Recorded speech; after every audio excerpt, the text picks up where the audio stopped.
She does this when she's anxious. This kind of means that she's probably having diarrhea or vomiting, but it's too dark outside and cold, and I'm not wearing shoes, so I'm not going outside. I had set my alarm for 6, so I'm debating whether to just stay up or go back to bed and get up in like an hour. It's been a couple of minutes. She's still not in. I'm gonna have to go check her out.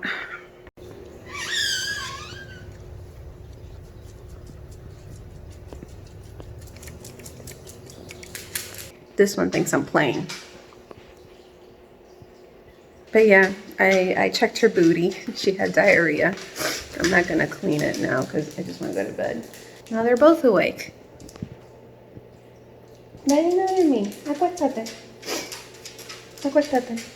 I decided to go back to bed, but I didn't actually sleep anything. I was just more like lying down and relaxing.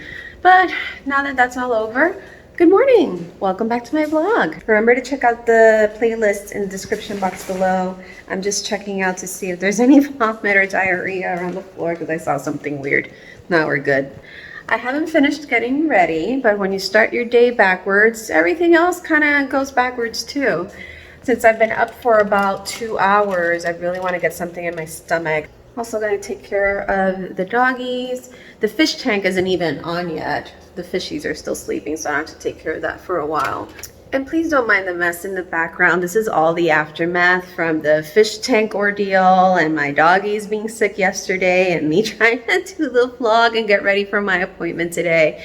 It's just, you know, sometimes things just stay out of place. I don't even think they're ready to eat yet. They're not getting out of bed. So I think I'll just take care of myself and then get ready for my appointment.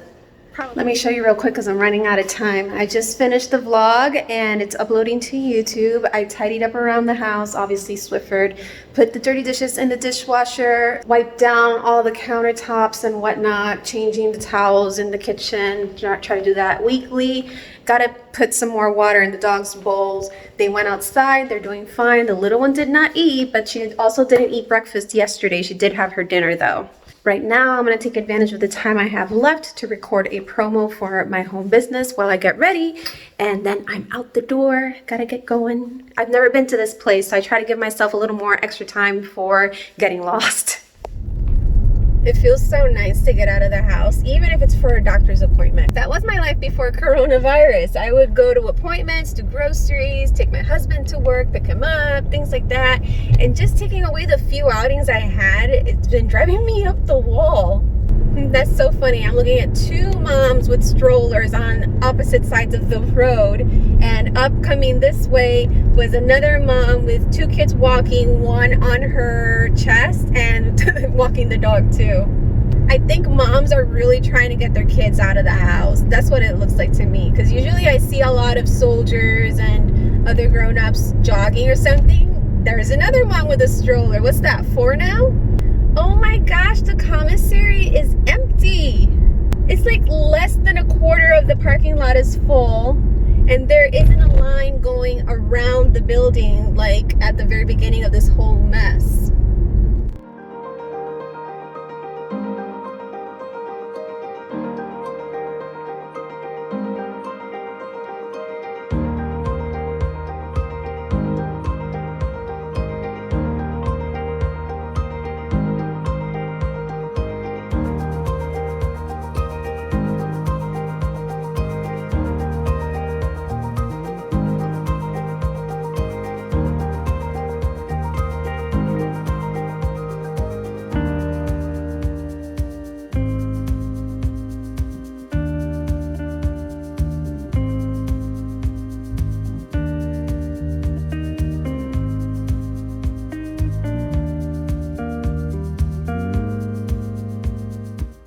I nearly got out of the parking lot because I got really confused. I've never been here before.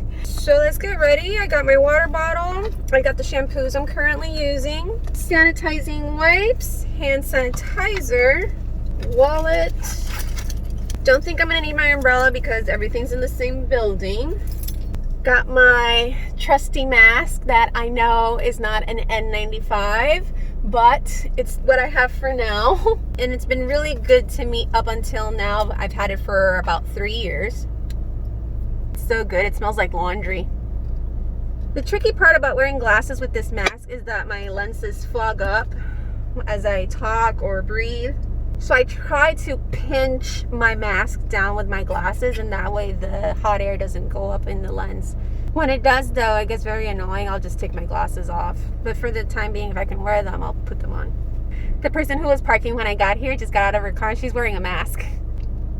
There we go. So I try to pinch it under my glasses.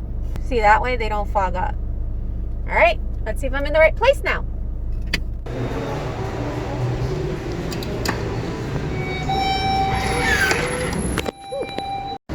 They have hand sanitizers at each elevator, and there are signs everywhere that say that because of COVID-19, there are no visitors in the hospital and other restrictions. The person in front of me washed her hands for like 5 seconds. She sees I'm wearing a mask. She sees all the signs around the hospital. She washed her hands 5 seconds. Are people not learning? Seriously.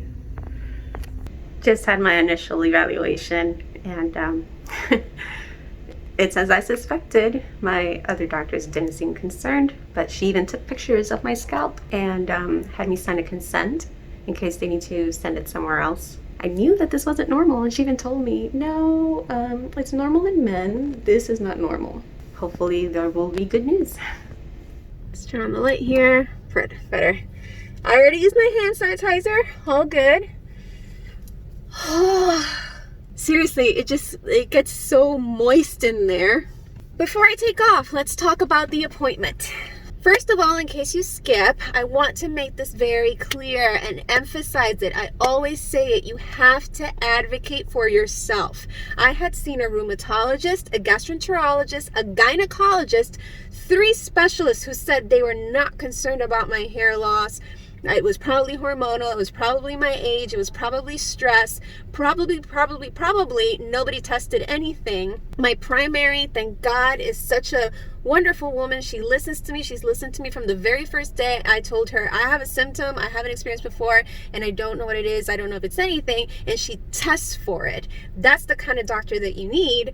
She was the one who sent me to dermatology, and guess what? I do have something. Always go with your gut if you know, because also you have to, come on, be sensible, be logical. If you think it's something that's in your head, try to work it through before you go to a specialist. But if you know it's obvious, I've shared my experience, if it's obvious that there's something wrong, really try to get to where you need to be. I cannot emphasize that enough. Same thing happened with my Crohn's. I kept going to urgent care and my primary, telling them I'm bleeding. I don't bleed. Irritable bowel syndrome, 17 years, never bled once. Don't tell me this is the same thing. 2 years later, they find out I have inflammatory bowel disease and I need treatment. So it took 2 years to get my health under control because I just kept advocating for myself. But it's hard to also work the system because health insurance can only go so far depending on what you have. So I know not everybody has the luxury or the accessibility that I'm very blessed and fortunate to have.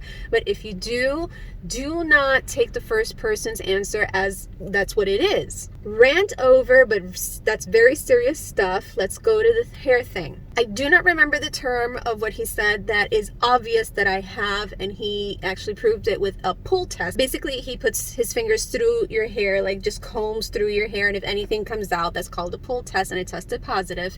Again, the term, that's what it is, and he said that he's not worried about it once you find out what triggered it, because it's something that triggers, like whether it's stress or a hormone or diet or something in your body. I'm gonna get tested. It sends prevents your scalp from producing hair stage. It's the cycle of creating hair, growing hair, shedding hair. It gets stuck on shedding hair, not so much on producing hair. That's what's happening to me. He suggested some treatments. I'm going to start working on those and hopefully restore some of it. However, that's the initial assessment, the obvious one that just kind of screamed to his face, okay, you have this, there's no question about that. He did say that it doesn't explain everything though, because he said I have widening of my parting, which is very uncommon in women, and that thing that I have on the sides of my head is not this. So I might go back to the lab in about a couple of days. In the meantime, again, I'm going to just take his advice, try some over-the-counter treatments,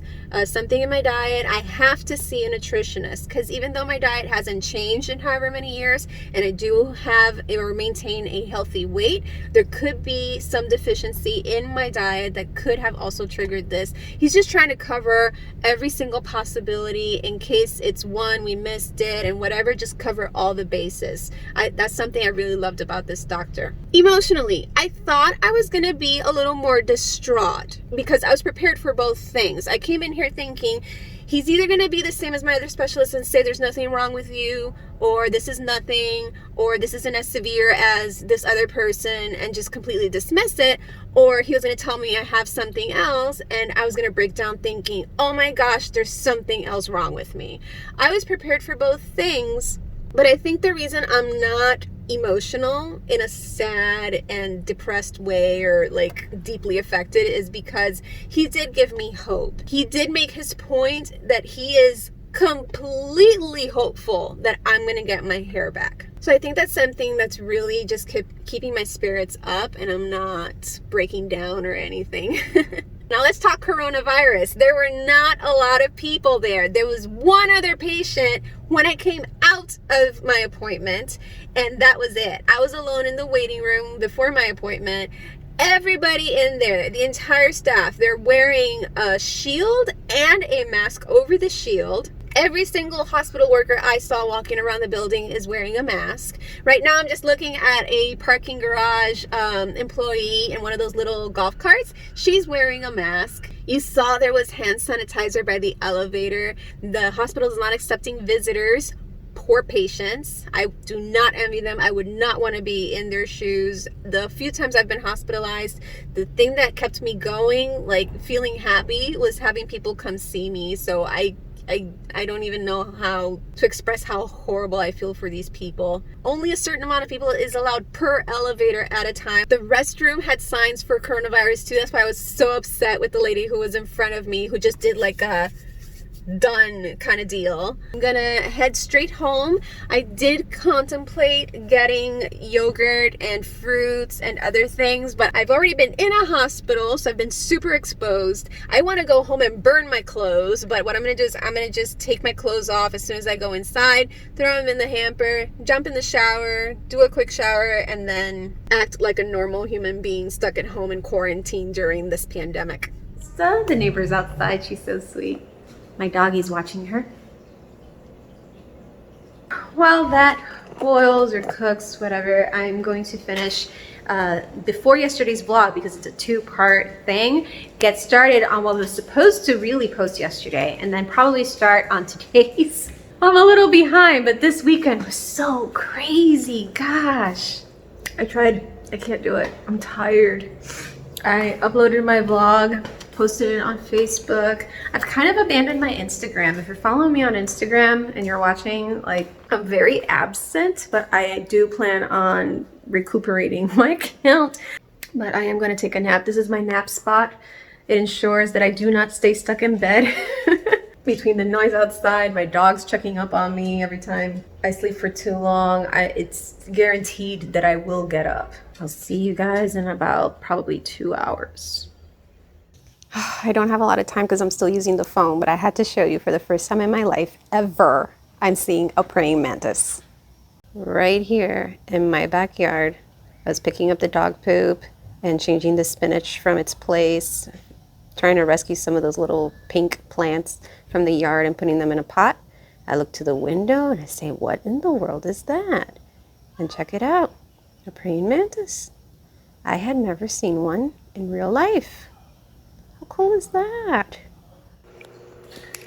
Little Miss Nosy here seems to have gotten something stuck in her mouth. She keeps doing this. Luna, vete a tomar agua. This is what you get for being nosy and trying to get things off the floor. I don't even know what you got off the floor. As soon as I woke up from my nap, my husband called me, so I was with him on the phone for a while. And then after that, my mom called me to check up on me because she knows this is all, They both ate dinner. As you can see, they're playing. They played with me. They follow me around the house. They drink water. They're fine. I think the little one might still have a little bit of diarrhea, but I'm not too worried about her. I mean, look at her. She was perfectly fine. Everything that happened this weekend and my energy levels, I don't feel like cooking. But if I practice laziness too much with my diet, then I will suffer consequences for it. So I'm gonna make good food for dinner. Busy time now. Time for bed, you guys. Today was a good day. Yes, I have a new diagnosis, and there's another diagnosis pending once I start doing my blood work and whatnot, but I'm more hopeful than anything. The doctor is very confident. He gave me the statistics. He showed me pictures of current patients he's working with, their progress. It all looks very promising. Just the fact that it is reversible has me pretty calm. So I'm gonna go to bed with a happy heart.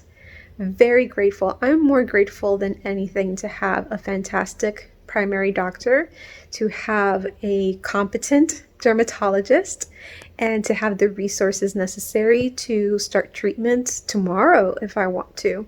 So I'm grateful more than anything else. Hope you guys are grateful too for everything that you have. Yes, quarantine is stinky and we are experiencing cabin fever and going stir crazy. And yes, we may be growing tired of the same faces day after day, but we are very blessed to have food in our homes, water, clothes, comfort, entertainment, good health. I hope you guys are practicing gratitude more than anything else. I'll see you all tomorrow.